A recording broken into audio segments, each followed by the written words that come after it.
आप अच्छी तरह जानते हो, राजनीति में स्वर्गीय पायलट साहब ने, जैसा सभी बोल रहे थे, 20 वर्ष काम किया।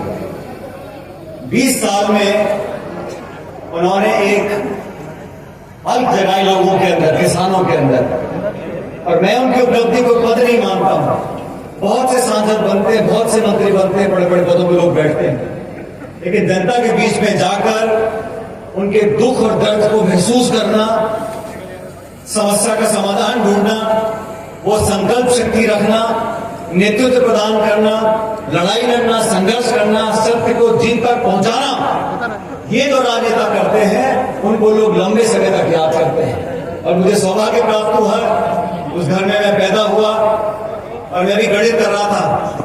हम रलावता में थे, दौसा में, तो पायलट साहब ने की राजनीति 20 साल और मुझे 21 साल हो गए। मैं कभी कभी सोचता था उन्होंने क्या क्या किया, कहां शुरुआत करी।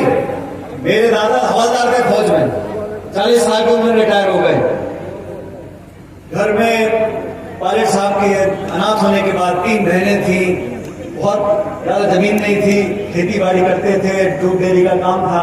तो कैसे संघर्ष कर कर पढ़ाई पूरी करी, पढ़ाई पूरी करने के बाद कंपटीशन में बैठे और फौज की नौकरी भी उन्होंने एयरफोर्स की करी। अपने दम पर लड़ाकू विमान चलाना, फौज की नौकरी करना, और एक समय के बाद मन में लगा कि नौकरी कर कर हम 2, 4, 5, 10, 20, 50 लोगों की मदद कर सकते हैं। लेकिन राजनीतिक क्षेत्र में अगर आपकी इच्छा शक्ति हो और आप में मन में कुछ करने की टीस हो, तो आप हजारों, लाखों, करोड़ों लोगों को भला कर सकते हो। उस सोच को लेकर राजनीति में आए थे और मुझे खुशी है आज मंच पर हम सब साथी बैठे हैं। और दोस्तों, मैं जब प्रदेश कांग्रेस कमेटी का अध्यक्ष था, या जब भी मुझे राजनीति में कुछ जिम्मेदारी दी जाती है, मैं तो सिर्फ मदद कर सकता हूं। लेकिन ये जो नौजवान साथी बैठे हैं, इनको जनता ने चुनकर भेजा है, जनता की मोहर लगी है। लोगों ने नौजवान, पढ़े लिखे, शिक्षित, ईमानदार नौजवान लड़के लड़कियों को आगे आने का मौका दिया है। ये देश और प्रदेश की बदलती हुई राजनीति का परिचय है, इसको समझना पड़ेगा। आज लोग राजनेताओं से क्या उम्मीद करते हैं? दुख और सुख में हमारे साथ खड़े रहें, सिद्धांतों पे अड़े रहें, मजबूती से लड़ें।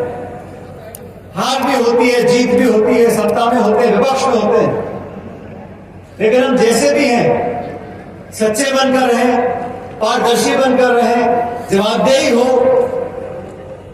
और ऊंची आवाज में आपके संघर्ष कर सके, आपके अधिकार में लड़ सके। ये जो राजनेता करेगा, जो जनप्रतिनिधि करेगा, वो लंबी पारी खेल सकता है। अभी घनश्याम जी हमारी बात कर रहे थे, दौसा से आते आते आप किलोमीटर तो कम है, लेकिन बहुत जगह लोग रुकते आए। तो मुरारी मीणा जी ने कहा कितना समय लगेगा? उन्होंने कहा घंटा लग सकता है। तो उन्होंने कहा घंटा लगेगा तो घनश्याम जी बहुत सारी कहानी सुनाएंगे। किससे सुनाने में घनश्याम जी से कोई दूसरा मुकाबला नहीं कर सकता। सही करो, गलत कर रहा हूं?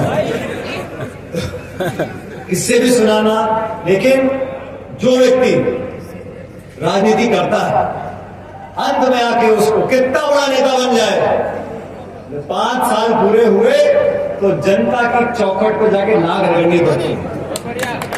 और ये हकीकत है, किसी को जलसे में नहीं होनी चाहिए। हम बड़े नेता बन गए, हेलीकॉप्टर में घूम रहे हैं, हमारे आगे पीछे पुलिस भाग रही है, बड़े अधिकारियों को सलाम ठोक रहे हैं, ये सब समय की बात है।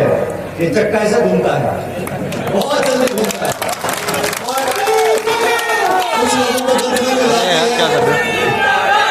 कुछ लोगों को गलतफहमी हो जाती है कि हम जो कुछ बने हैं, जिस पद की शपथ ली है, कितने बड़े बड़े बजट की घोषणा करते हैं, देश दुनिया में फोटो चिपका रहे हैं लोग, क्यों?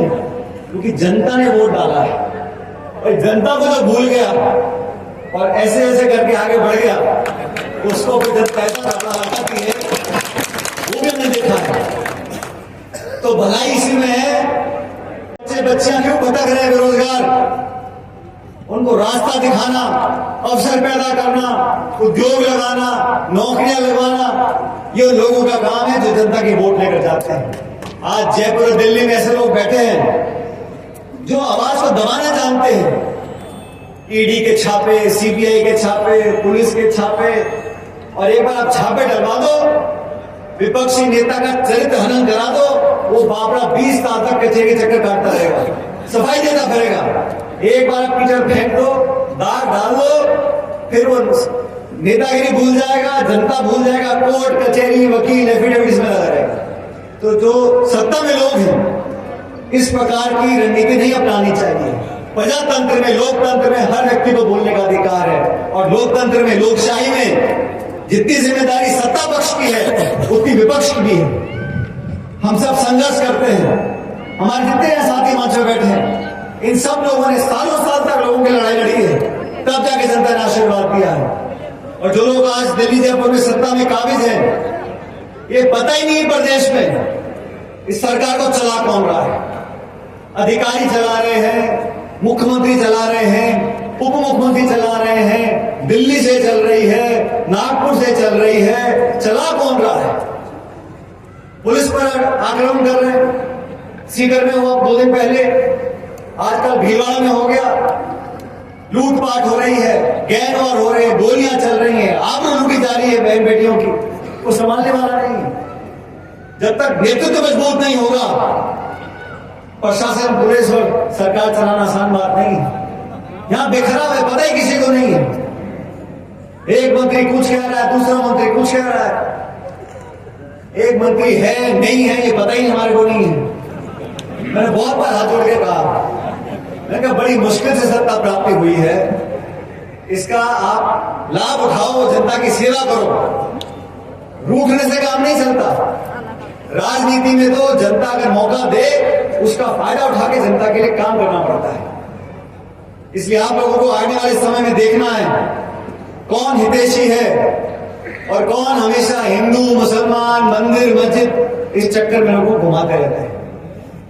ऐसी ऐसी बात बोल दो, ऐसे ऐसे सुबह छोड़ दो कि जनता आपस में घूम जाए, पता ही नहीं पड़े गैस का सिलेंडर कितने का है, साग सब्जी तेल क्या भाव बिक रही है, कितनी नौकरी मिली है, महंगाई आसमान छू रही है। ये सवाल पूछना का जनता का जब मन करता है तो कहीं खोद के इसको निकाल दो, मस्जिद खोद दो, मंदिर निकाल दो, इस पे ये बोल दो, उस पे वो बोल दो। तो जनता को भी समझना पड़ेगा कौन सी विचारधारा, कौन से नेता आपके अधिकार और काम करने के लिए तैयार है और कौन आपको भ्रमित करते हैं। आज इस मौके पर आप सब यहाँ इकट्ठे हुए, वो बैठे पहाड़ी पे दूर दराज तक, आप सबका मैं धन्यवाद करता हूँ। आप बड़ा इत्मीनान से बैठे हो।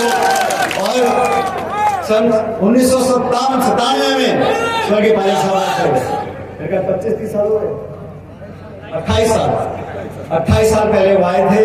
और आप लोगों से जो जुड़ाव है वो दशकों तक है और आगे दशकों तक रहेगा। आपके लिए जितने नेता मंच पर बैठे हैं, हम सब मिलकर आपका काम करते रहेंगे। हमारा एक ही लक्ष्य है कि ये जिला, ये प्रदेश राजस्थान उज्जवल बने, प्रगति के रास्ते पर जाए, अमन, चैन, भाईचारा, आपसी प्रेम मोहब्बत हमेशा बनी रहे, बच्चों को रोजगार मिले, किसान खुशहाल हो। इस सपना पूरा करने के लिए जो पायलट साहब ने बातें बोली थी, उस रास्ते पर हम चलेंगे। जिन लोगों ने आयोजन किया, मैं दिल से उनका धन्यवाद करना चाहता हूं। हमें आमंत्रित किया, आप सबका बहुत धन्यवाद। आप लोग हमेशा खुश रहो। बहुत बहुत धन्यवाद। जय हिंद। राम राम।